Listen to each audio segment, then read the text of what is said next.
Hello and welcome to Blaze Mahmood podcast, and this show is for visionary and entrepreneur learners who are thirsty for actionable steps and advice to make the next big thing. On the show, we'll be discussing everything related to business and entrepreneurship to help you do what you want to do and get you where you want to be in the shortest possible time. I'm Mahmood, the host of the show. I'm a curious person just like you, and we'll be learning along with you from the great individual who made it and made it big. Now, I'll be sharing everything I already know and the new things I'll be learning with you all. So, without wasting any more time, let's get into today's episode. Welcome to the show, and our today's guest is Rodney Dixon, and he's a creator of underground album Rameses III and the manuscript The Cosmic Billionaire Club. And his creative work is well known among celebrities and royalty. And he's followed by thousands of people worldwide on social media for his insightful posts regarding the myriad of topics such as business, social justice, politics, and religion. So how do you feeling being on the show? I'm feeling good. Thank you for having me on your show, and look forward to the discussion. Yeah, interesting. So today, what we want to discuss about like the in depth about niche and what it is and how can people actually select it. So the first question I want to ask you is like, what is niche, and why should if someone should even consider having a niche? So I'm very excited to the definition concept of a niche is like a penetration inside of a crevice or something to that nature. And business is sort of the same thing. In business, you figure out what your unique skill is, that you have like natural talent, and that becomes your niche. So let's say you are looking to, you have a niche for drawing, an artist as a kid. And so you go get a job at Apple or Google as a programmer, but you want to not be just a regular programmer like quote unquote everybody else. So you add that niche to your profile, which is the artistry that you're capable of doing, the talent that you have, and then you push forward using that unique talent to your benefit to separate you from everyone else. So yeah, you're a programmer, but your niche would have been art talent, skills, art skills. So a niche is usually that thing that makes you uniquely you in any endeavor. That's your niche. Okay. So doesn't it actually limit someone's scope of doing work? Doing work? Yeah, let's say you give the example of working at Apple or Microsoft as a programmer, and you also mentioned that his extra niche or like extra skill would be, let's say, he's more inclined in art side. Yes. Okay.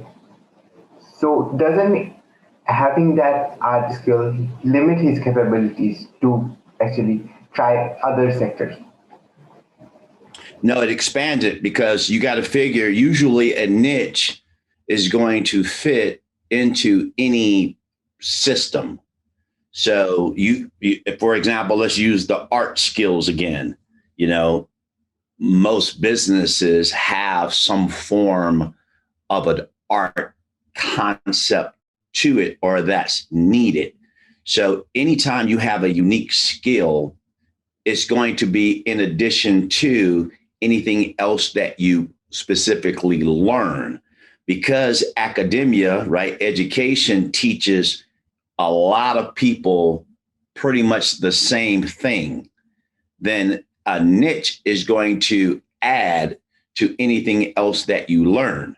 If you don't learn anything else and you only have that quote unquote niche talent, it could limit you. But a niche, in addition to anything else that you learn, can only enhance your abilities and your opportunities. That's an interesting side to see. So I've never considered needs to actually expand someone's capabilities. That is really interesting. So other question that came up with it is, and I also ask this on every episode, is what is the definition of education and learning to you? Oh, that's a great question. So education to me means a whole lot. Academia is a whole different ball game. So usually when it relates to academia, it's what's being taught across the board to a bunch of people. But if you look at how people used to learn before universities became a real big thing, which is fairly new in the scope of the history of the world. But when you look at how people used to learn, it was more of apprenticeship. So it'd be like one-offs, like one person, like you knew families who had a niche talent and it passed down from generation to generation. And so this family would be known for one thing. This other family would be known for another thing. And so that's when barter and trade was so important back a long time ago. So education is just learning, but academia is learning a systematic approach to a lot of people learning the basic fundamentals or foundations. And so if you go to like a university, you will usually start off year one taking classes and you'll see the titles of them. It'll be the principles of, right? The principles of accounting, the principles of real estate, the principles of sociology. And so that's all the foundation. So if they have 2,000 students, 4,000 students learning those principles, they're all being taught the same foundation. So that's academia. Whereas education, there could be somebody who's a master at that, learned it over the years, never went to a university, and they can start to tell you these 10 things right here, basically unnecessary. These 10 things over here, this is what makes you a master. That's different. So education is learning, period. But academia takes a bigger scope, and apprenticeship hits directly to the point of what you need to be to succeed and become a master at something. Interesting. So, what is the difference between apprenticeship and internship? Well, internship is the basic concept. Basic concept of internship is just learning exactly what someone else is already doing. And so they may have acquired that knowledge or skill based on academia, or they may have learned it from someone who mastered it. So internship really doesn't differentiate between the two. You're just basically learning from whoever's in front of you or whoever's above you, and that's pretty much it. Unfortunately, even through academia, most people learn through the concept of internship. So most people don't question much, right? And let's say, for example, I've been in classes where we've been trained, and I come out of that class and I got a piece of paper split in the middle, and I have pros on one side and cons on another side. So someone else is teaching it, and I'm listening for what I want to extract from it and what I want to throw away from it of what I'm hearing, based on my own set of skills and abilities and what I've already mastered and what I can add to that to add and master more. Whereas an internship is not really giving you that opportunity to add and subtract for the most part. Now, a real good intern who's just learning the trade or whatever the skill is would do a pro and con approach, right? That's called critical analysis. So in college, they will teach you how to do critical analysis. They will talk to you about how to do critical analysis. But in the work world, especially like in corporate America, a lot of that's going to be taken from you. and they're going to do what we call the point and shoot approach, which is more internship. That's like, hey, do this exactly like I'm showing you, and you just do exactly that. Don't add anything to it. Don't take anything away from it. And who you are personally, whatever your particular style is, internship will start to actually take away your style. So if you allow it, it'll even tell you how to speak, how to approach, how to think.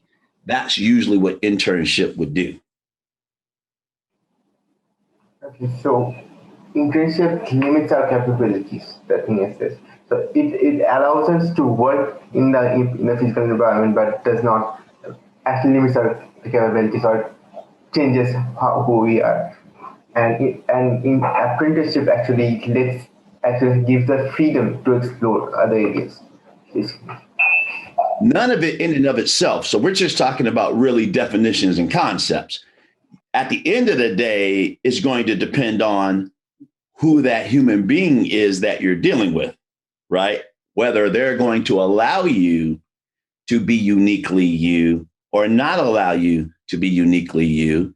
And then it comes down to you, the individual, who's going to allow someone else to not let you be uniquely you, right? They're going to limit you, and you can allow that, which most people do, because that's the safe way to go about it, right? I want to go get a job at X corporation. X corporation gives me a playbook. They say, this is how we do it here. Do not deviate from this. This is a tried and true method. Well, most people are going to go, I'm not going to deviate from it. I'm going to do exactly what they said, because why? I don't want to be fired.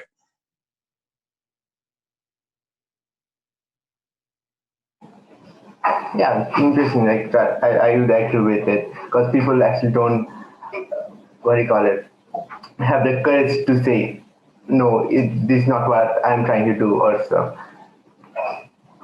Right, to be able to make it uniquely you. So, you know, I like it the way I deal with people.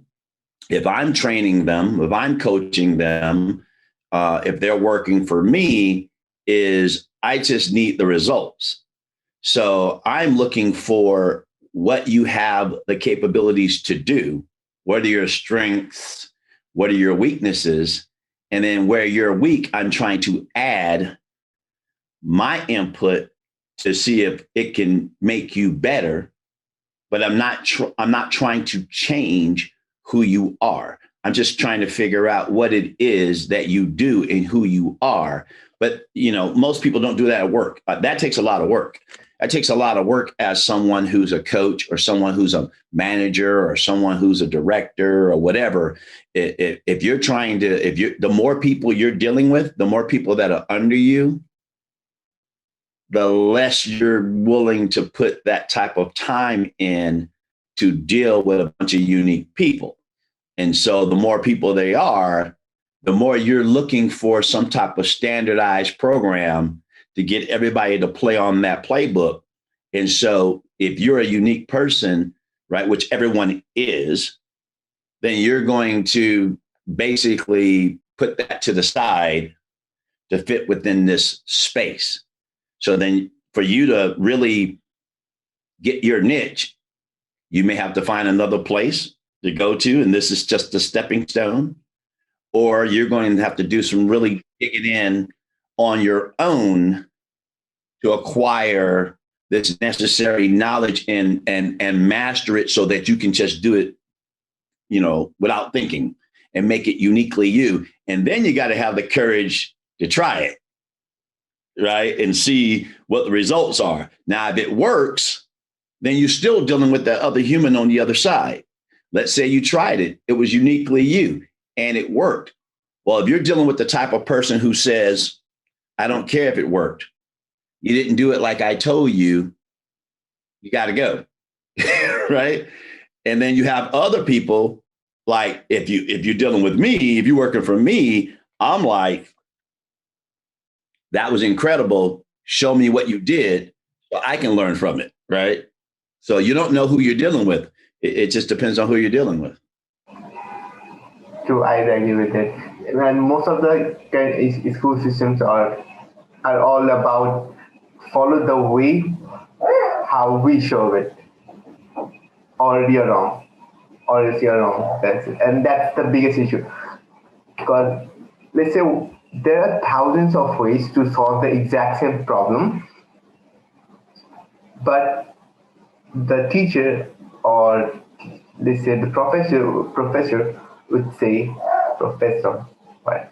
Yeah, would say that this is not the way I showed it, so you have to do it this way. That's my way of doing it. So that's the way. And that's right. Yeah, go ahead. And not always the fault of the professor, because the professor learned it a certain way. So let's say it's a long form problem, just for argument's sake, right? Let's say it's a long form problem, and he sees you have the answer correctly, but he doesn't know how to judge. He doesn't know how to gauge how you got there, because it's done in a way that he hasn't learned himself, or she hasn't learned herself. How do they make a determining factor on whether or not you did it the correct way to get to the answer, or you somehow found the answer, but your whole system on how you came up with that answer is wrong? They don't know. So how do they judge it? So that's when you got to be able to say, all right, well, Professor X wants it this way, so I'm going to do it the way Professor X says, but then I know the way I did it is actually a better way, a more efficient way, a faster way, or whatever it is. So I'm not going to throw away the way I did it. Now I'm going to be able to do two things. Therein lies that niche concept, right? Because you have a unique way to get to that answer. So then what you should be doing in your life is looking for where that unique way, that niche, has value. Who's going to value it? And so you should always be looking for that. Most people will take that uniqueness, throw it away, stay safe in one place, doing the same thing over and over, and just calling it a day, never using this gift that they had. So where that niche might be at this level right now, if you would have continued to search for where it's going to have a life, that niche could have grew.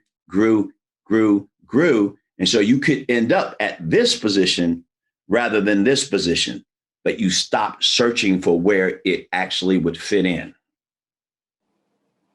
I agree with it. So one thing you said, though, that people think it is a safe way, and think that putting down their niche or specialty is safe. But if we think about the economic crashes, let's say like in the past, or 2008 one, or the recent that's happening right now, in this situation, people who had niche abilities survived and were in more demand compared to the people who chose the safer path, because everyone was doing that, right? Well, that's you said it perfectly. We call those, now we call those people with sort of like this niche capability or niche understanding or niche way of doing things. We call them innovators, right? And so this innovator starts a brand new company. This company becomes a $1 million company, multi-million dollar company, $1 billion company, right? But then it's funny because a lot of people who are niche people, they'll turn around and make sure they want everything standardized and everybody thinking the same way. They don't want niche people around them or working for them. No, I think this trend is actually changing right now. In the past, this actually always happened. But now, to survive in the market, you need people who are innovators in your company. That's right. that's necessary to survive for every company. So in Google, I think around 25% of the time, like they allow 25% of their employees are allowed time to like the experiment on their own projects. So like if you get this time to, we will pay you for it, working on your own project, and if you sell to us, or like I don't know what the agreement is, but they allow them to work on it, and they have to work on it. That's the thing. So that's a phenomenal system, right? That's phenomenal because that's when you're very secure in who you are, right? To allow other people to innovate. And then, especially if you can say, okay, I'm not only going to give you the time to innovate, I'm going to pay you to innovate. That's part of the program, is you being able to innovate. And if you come up with something that's viable, we'll actually give you the opportunity and we'll back it, right? You can actually end up contracting with us. So you can go from employee to partner or whatever. That's a phenomenal program. Now, that's the way actually countries should be running, right? And some countries are running like that, but that's really the process. The whole game is to allow innovation to exist, because that's the only way you grow. And if a company like Google, I know a lot of people that work at Google, but I don't have too many conversations with them about how Google runs on the inside. But if Google's running that way, well, no wonder they are where they are. Absolutely. And in terms of country, like the first country that came to my mind, which works in the same way, is Israel. Israel literally gives you, I don't know the exact amount, but all the people who want to do their business, the government is going to pay them, start a business. If that fails, we're not gonna take the money back, but you have to try again and again. If you fail, and we're gonna pay you again, try another idea. If you again fail, we will pay you another time, then again and again. And that's why Israel actually became a very powerful country, and also a center of business for a lot of businesses. And they're actually partnering with a lot of companies like Google, and I'm not sure about Google, but Microsoft and large companies. So that's a really good way. And innovation is, in today's world, innovation is everything. If you're not innovating, then you're dead. That's right.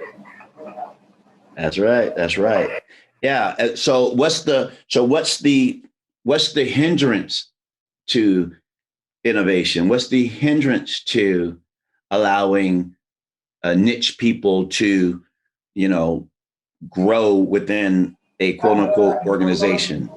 Well, it's got to be the fear, right? Or the stubbornness, the I call the micromanaging of not only the product being done, or the micromanaging of the brain of a person's mind, right?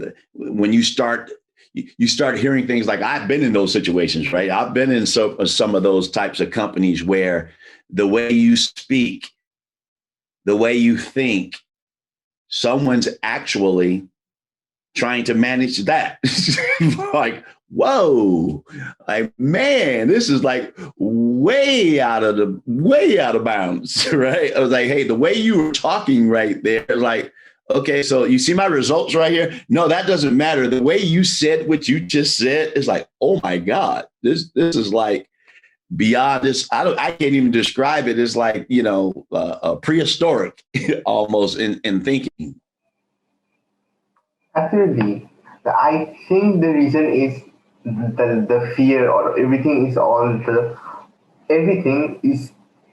about the preconceived notion of safety. Like that fear comes with the safety. Like is the result of the fear of losing safety.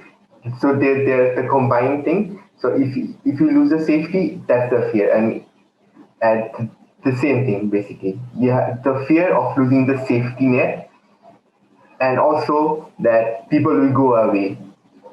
That let's say in a company, let's say in a mid-sized company, if you have great people working for you and you let them experiment, they might go away. So that's also a big fear, because we need great people to work for us. But and think about, I mean, so why would they go away? That's basically telling all within yourself, right? You fearing they're going away. You must not be presenting the type of environment that would make them want to stay. Like what you just said with Google. If a company is not only providing the ability and the freedom to innovate, but they're also providing the way to bring that innovation to market, and so that they're supporting that innovation with growth opportunities and expansion, the company only gets stronger. So why do you need to go on your own if the opportunity is being presented here? Doesn't make sense. Yeah. So that word safety ends up being basically simultaneously a buzzword for control. You know, I need to control it for safety, like the word quality control, right? I need to control it for safety because why? Because we're used to this particular type of revenue or whatever, and an innovative concept could risk that, even though the person that built the business could be someone who they risked everything to make it happen, right? And so you don't need to risk everything, but you trust yourself. You don't really trust you, right? I don't trust you, but I trust me. But I don't trust you because I know what I'm doing. You might not know what you're doing, especially if you're willing to do it differently than what I told you how to do. Well, we're back to the beginning of the podcast now, right? Whether or not, what's an apprentice versus, it's just kind of, like I said, it depends on who you're dealing with. True, absolutely true. Now, I want to take a jump, not a jump basically, but I want to talk more about the niche marketing. So let's say someone has a niche quality or niche product, let's say, and how can they actually go about marketing it in the market, or online or offline? So how can they do it? So one of the things I've always said about innovative marketing is that innovators will often use traditional marketing techniques, which kind of throws away the whole innovation concept, right? So, and when I say techniques, not necessarily the mediums, right? The internet is the internet. Social media is social media. Print and advertisement is print and advertisement. So those mediums are whatever they are. But in terms of how you go about marketing, if you have a unique niche, then you should have a unique marketing approach, right? Because everything is going to, a unique niche is basically you. So at the end of the day, I call it like personal branding, right? So you should be branding you, right? Like this superhero here, right? Like that's mine. I own that mark, right? I own that character. So but that character is uniquely me, right? Now you might be able to look at it, read about it or whatever, and see he's got a million different components, and you can find a million different angles to what makes him him, because it's part of quote unquote life, right? I'm part of quote unquote life. So we're all interconnected in some way. So you're going to find similarities to something else somewhere. Nothing is just completely out of nowhere.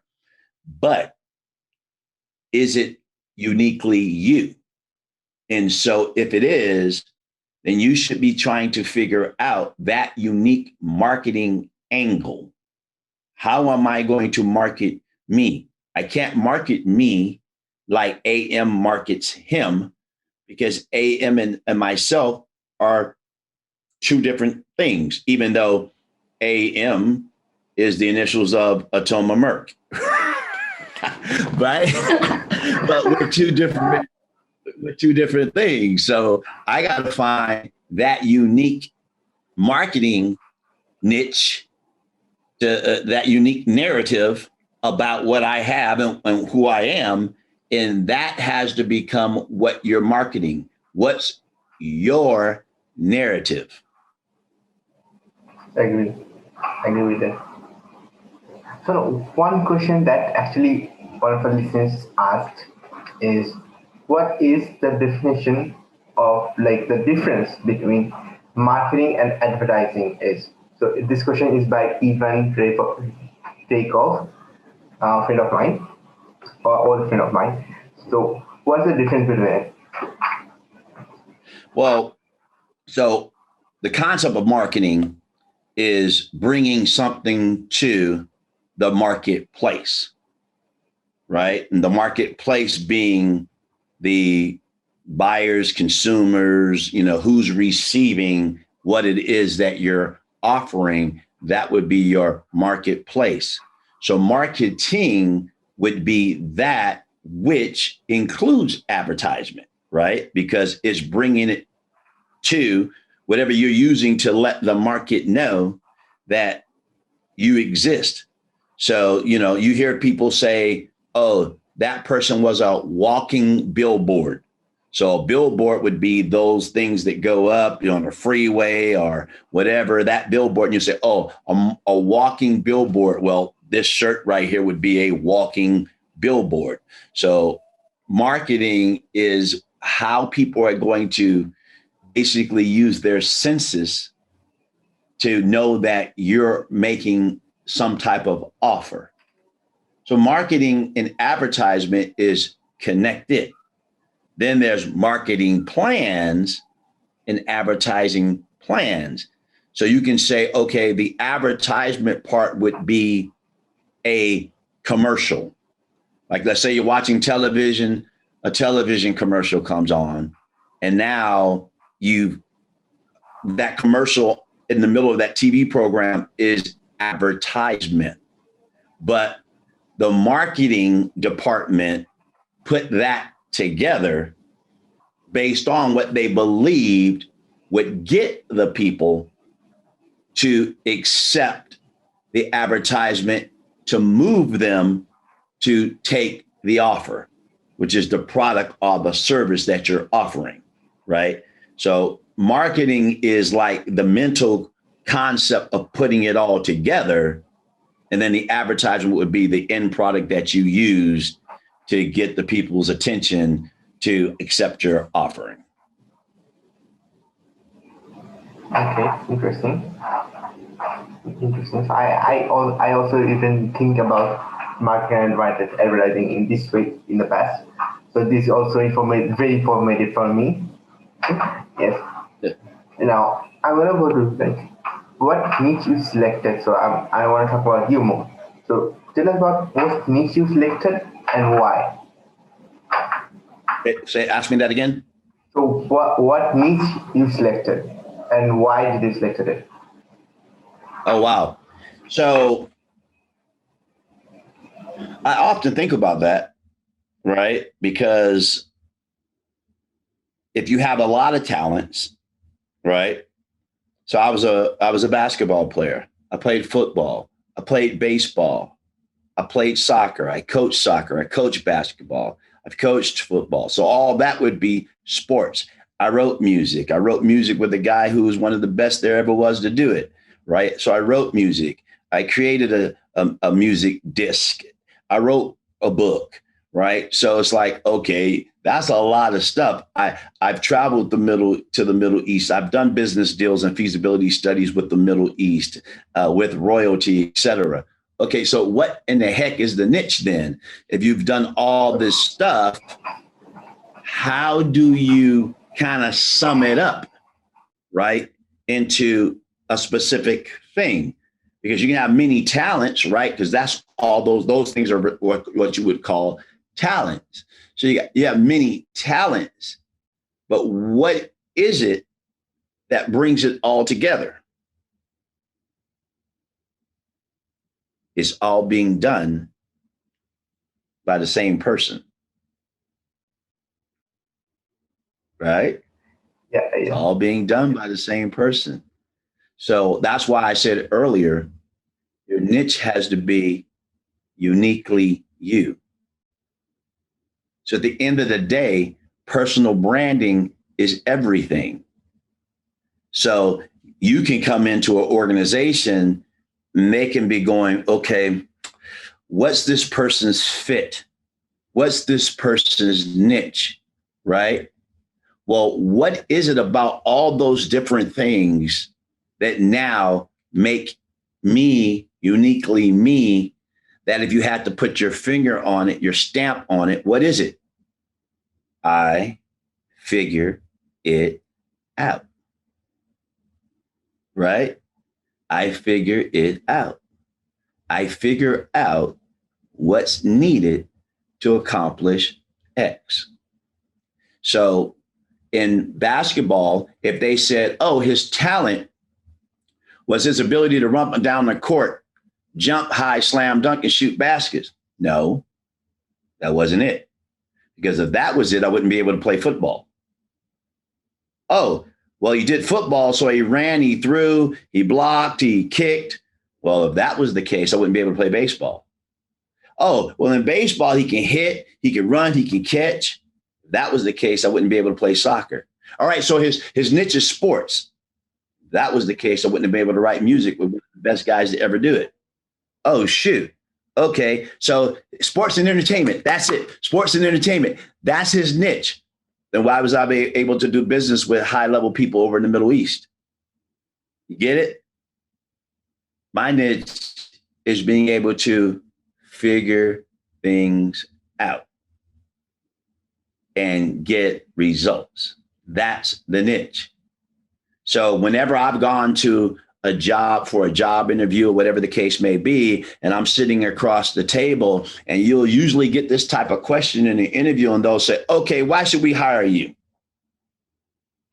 And I'll go, because there's nothing that you do that I can't figure out a way to make it work and get the results that you desire, if not greater.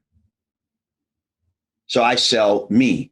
That's the personal brand. And then they look on my resume, they look at my bio, and they go, well, you kind of did do this, and this. So I guess you probably can figure out how to make it happen, how to bring it to fruition, and figure out what's needed to get it there.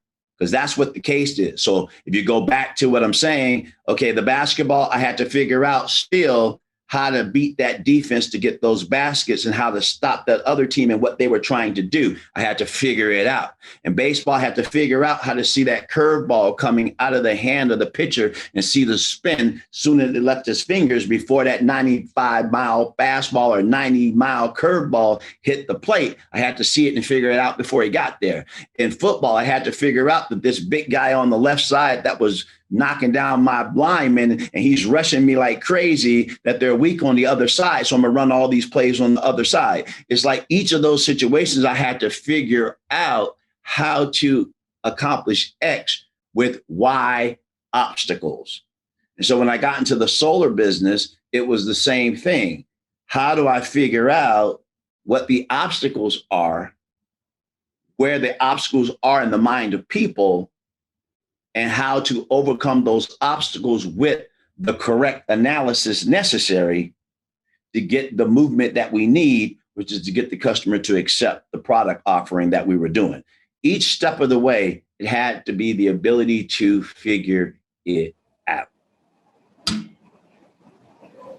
Okay, that's like a mic drop thing at the end. That's a mic drop. Yes. So one big clarification for the people who are listening outside of US or Canada.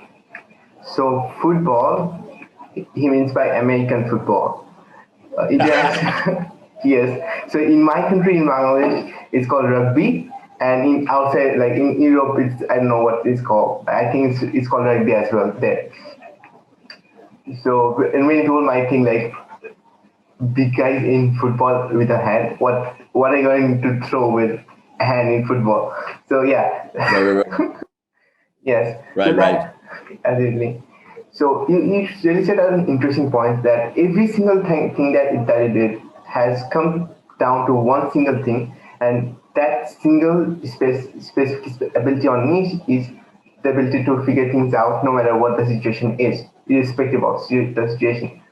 That's really good. So there is one that, like in the description of your book, there's a thing called there's one line which was like I forgotten. I don't forgot. Didn't forgot basically. So you in the book, the character has a dream. So what dream is it? So it says what you're saying, where it says a solar dream.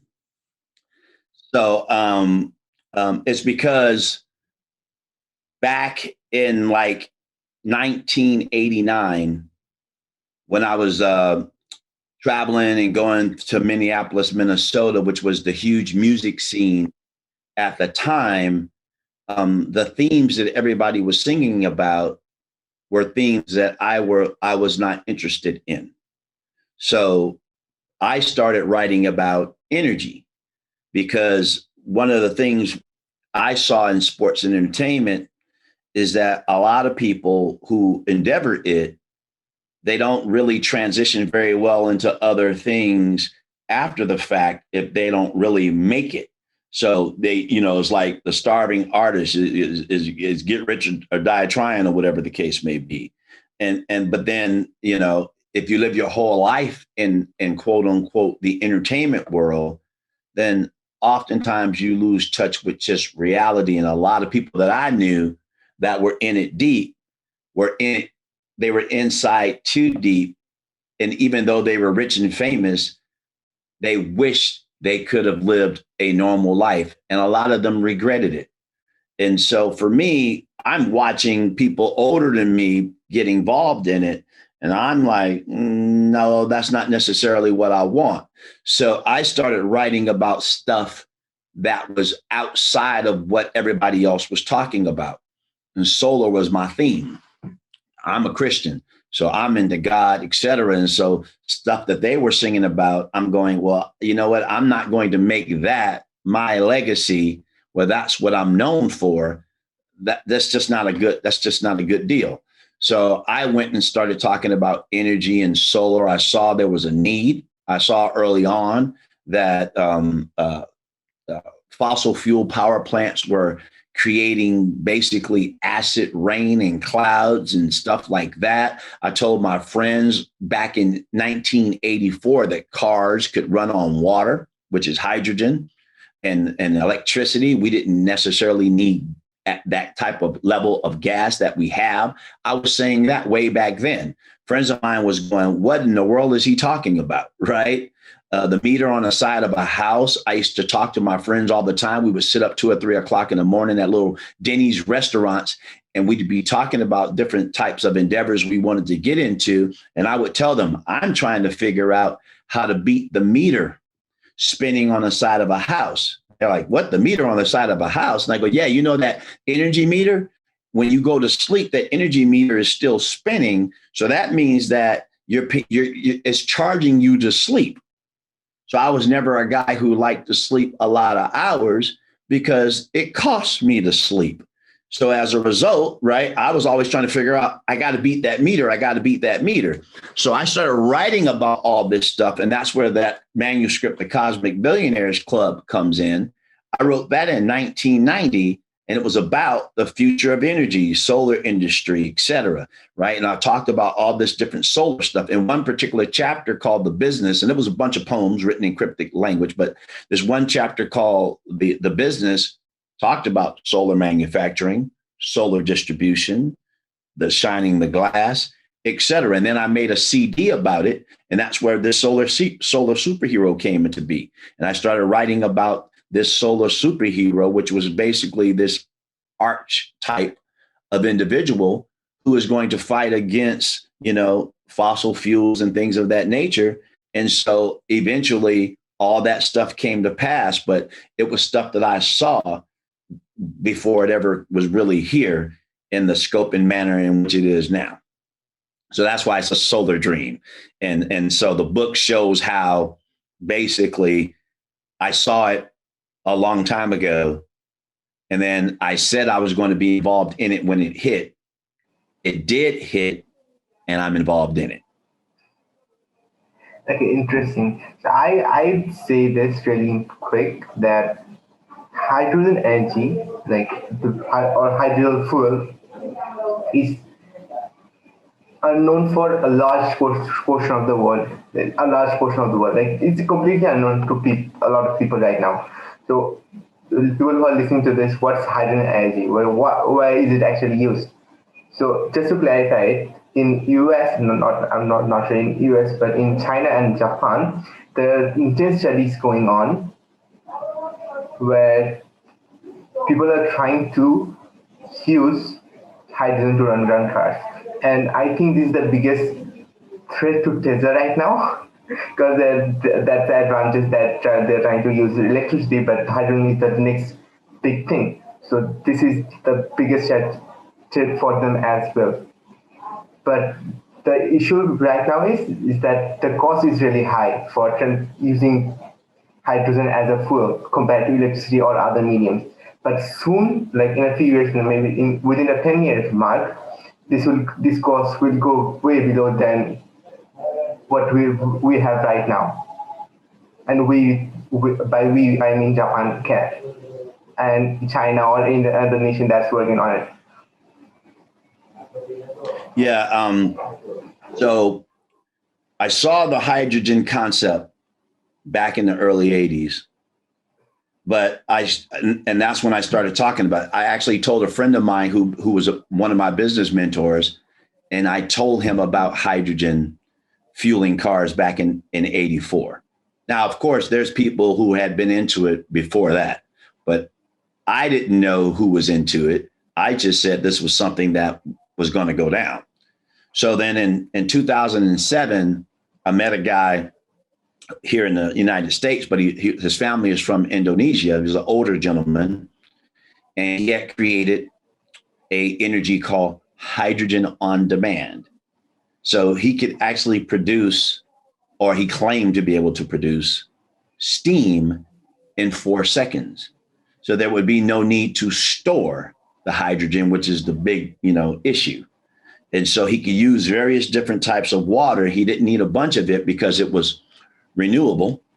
And he could create this hydrogen steam from the hydrogen turbine within 4 seconds. So he called it hydrogen on demand. We actually got a contract offer from Southern California Edison for very, very large sums of money. And I'm the one who put that whole program together, not the hydrogen part of it. He did all that. He had a team of scientists working with me, but I put together what's called PERPA, which is in the United States, is basically a government system that allows you to contract and get certification through the federal level, not necessarily the state level. At the state level, there was only quote unquote fuel cells. And so this particular energy fuel cells, right? So we went through this PERPA agreement. I put that together and then did the negotiations for Southern California Edison. The scientist did pass away, died. We weren't able to bring it to fruition. I still have a lot of the plans, but one thing he never gave me, and I don't know that he gave anybody else, but he called the secret sauce. But to, piggyback on what you said, I had guys in the Middle East endeavoring to invest in it. That became the big issue back in 2007, because solar was just about to hit really after the 2005 Clean Air Act. And their thing was the scalability of it is too costly to be able to mobilize like we can do solar. Solar is an easier concept today although everyone had their eyes on hydrogen, like you're saying, for the future. So yeah, I was knee deep, thick inside the whole hydrogen space, but this was way after I had said, hey, hydrogen was going to be the play. And amazingly, I met the guy, I was dealing with the solar hero and the solar character with some folks. And this guy introduced me to a guy who had this hydrogen concept kind of out of nowhere. Interesting. You know what? I learned about the hydrogen thing just 2 or 3 years ago, like max 3 years ago, and I don't know how the hell actually you even knew about it in 1980 or 80s or 90s. Honestly. Yeah, well, I was borrowing a friend's car, and I didn't have hardly any money, and the car didn't have any gas. So I'm looking at the gas prices, and I'm looking at how much money I had, and I'm like, man, there's another way. This whole thing is trick, man. It's a setup. So I said, I bet you cars can run on water. And I started telling my friends, I bet you cars can run on water. They're like, man, you crazy. Like, I'm telling you, cars can run on water. Cars can run on electricity. We do not have to use all this gas. Now, whether or not it was a big gas conspiracy or not, I'm not going there. And, maybe everybody wasn't hip to the technology that we're hip to today, but when I met my buddy who was, 70 something years old, and he's this scientist, and he's got these scientists with me, and we're talking about this hydrogen on a man, and he starts showing me documentation of how long he's had it. I'm going, okay, when I was coming up with it, this dude was already saying he had a method. I just didn't know him. So that's all I'm going to say about it. Yeah, that's actually really, really interesting, and a topic that will be really, as you said, solar hit in 2007. Hydrogen is going to hit in a few years in the market. And it's going to hit big pretty soon. I'm not sure in how many years. I don't have an exact guess about it because I'm not yet that much knowledge on the sector. Anyway, so now I'm gonna go back to this. Tell me more about your book. Is it about you? And tell me more about the character and how that came into being. I want to know about the process and all. So the book, it's about me, but it's not just about me. It's about me as the central character on what made this superhero character. That's why it's called The Making of Atoma Merc. But it's basically talking about humanity and where all humanity is. And so the hope is that anybody can read it and gain from it by seeing a little bit of them in the story, whether they fit in the story from one point or another point, one side or another side, but that they see themselves in the story. When I talked to another guy, he was actually working at another solar company. He was a director at this other solar company. And I started talking to him about it. And I just gave him a little bit of the information. He told me, hey, Rodney, that's all of us. And I go, okay, he gets it, right? So that's kind of what the book really is all about. It's talking about history. It's talking about if you're someone who you want to overcome, if you're someone who's in a situation where you feel like, man, this world is gigantic. It is so big. It's so above my head. I'm just a guy or a girl somewhere. I don't know how I fit in. I don't know how I can navigate through this thing. I don't have the confidence to really plug in somewhere and help this wheel turn, or whether I'm going to lead somewhere and get people to turn, right? Like, how do I benefit this world? How do I benefit life? Everybody has to play some type of part to benefit life, or you're going to be someone that's going to be destructive to life. Then this book is valuable for you to see that you can be one or the other, right? You can be someone who's constructive or one who's destructive. Interesting. So the whole name of the book is The Making of Attoma Merc, the fighting the ghosts of white supremacy. So I want to know, like, how did Attoma Merc name came in, and why, how are you fighting the ghost of white supremacy? And what do you mean by the ghost of white supremacy? Great question. So Attoma, my nickname is Merc, right? So that name came about as a youngster playing sports because of the speed and all. And I played football specifically as a real young guy, American football. And there was this football player whose name was Mercury Morris. And he was my favorite player. He wore this number 22. I wore the number 22. And so my style of play was similar to his style of play because that's who I liked. And so I imitated a lot of what he did on the field. So people started to call me Merc, which is short for Mercury. So that's where the nickname originated. But then once I started getting into science, once I started getting into energy, right, and things like that, then the name started to adopt and adapt into including like the planet Mercury and things like that, where I'm now talking about solar and has started having energy. So the name Merc started to evolve into a higher concept than just a football player. I basically went from a football player to a guy who started seeing the energy spectrum. And so the name continued to follow suit. Now, Attoma, I created that character because it comes from the concept of an atom. And so how an atom can split and how atom has cells and things of that nature.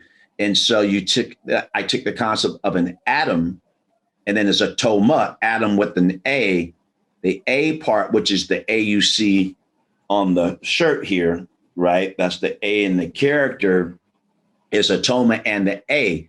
Haplogroup A, from a DNA perspective, is where everybody originates from. Supposedly on planet Earth, and there's some arguments about whether there were some other type of folks on the Earth outside of this haplogroup A, but my character comes from haplogroup A. And so as a result, Attoma Merc is basically the beginning, right? The beginning of energy. And so now from there, because I'm a Christian, the beginning of energy for me is God said, let there be light, and there was light. And light being solar is a concept that was made by God. So all of it fits together thematically on what it is that I created. There's no just something kind of haphazard. It all connects on a universal level. Okay, interesting. So what do you mean by fighting the ghost of white supremacy? So the ghost, that's why it's called the ghost of white supremacy. So in my mind, right, throughout history, any supremacy comes from a negative source. If it's a supremacy that says other people cannot do it or accomplish it because of a skin color, regardless of the skin color. American history is based on white supremacy. That's how it was put into play. So as a African brought to America in the history of slavery, that's a 400-year cycle, blacks were seen as less than capable of, right? So the premise around black people was that white people were superior to black people. I believe that that notion and that concept doesn't make any sense because people are created from a source beyond this world, right? So therefore, people have to be at the minimum universal, at the maximum heavenly. Either of those concepts would be spiritual, not physical. So the real you cannot be based on a skin color because the real you cannot be based on the human body, right? So as a result, it's just nonsense to me, right? It's make believe, it's a myth. And so as a result, you might have different tastes, different concepts that you like more than what somebody else like. But to say that's superior is just different. So therefore, the ghost of white supremacy is basically saying fighting against the myth that is not real. It's a ghost. Okay. So, although, like, as the one thing came to my mind is, why didn't you use the soul? Like, the term soul is used more in terms of spirituality. So why didn't you use the word soul and you use the word ghost instead? I use the word ghost instead because not even necessarily soul, because I'm not going to give away all the contents of the book. Okay. There are levels.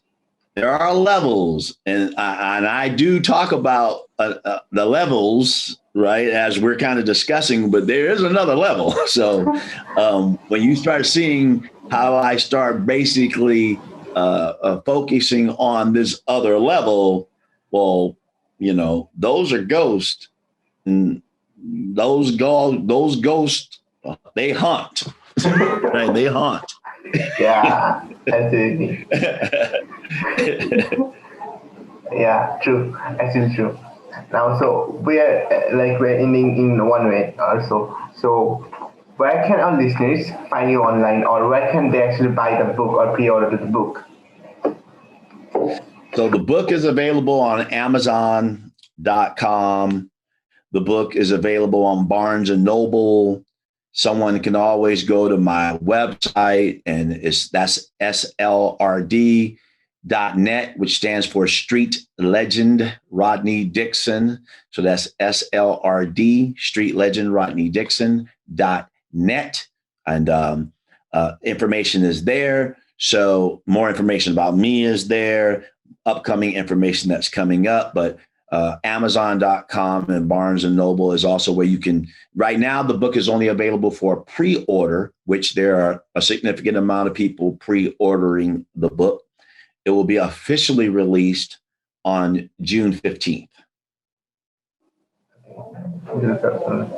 So we will add the link of the book where they can actually pre-order the book, also your website, with the description of the podcast, so people can actually go there directly. And also people who are watching it on Facebook or YouTube, you can you see the link on the caption. So yeah, thanks for the list. Thanks, Tracy. Thank you for coming on the show. Thanks a lot. Thank you, AM. Yeah. So, and thanks for the listeners who listened. This was the end of today's episode, and I know that it's quite hard to take the steps that you need to take, but I hope that we were able to share some steps that you can take right away to motivate yourself to take a leap of faith and pursue what you want to be or want to do. And if you have any question, then message me on Instagram at Abdullah M. Mahmood. It is spelled as ABDULLAHMMAHMUD. Again, the spelling is ABDULLAHMMAHMUD. This is my social media handle for all social medias: LinkedIn, Instagram, Facebook, Twitter, and TikTok as well.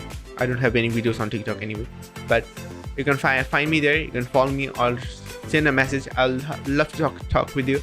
And finally, You can also message me through Anchor, the voice message option of Anchor. And lastly, if you want to grow with me and learn actionable steps twice a week, or want to make this podcast be the #1 podcast for visionaries, then make sure to hit the subscribe button. And if you are on Apple Podcasts, then make sure to leave a review. It really helps to bring on amazing guests just like today. And yeah, that's for today. Until next time, keep being your best self. Bye.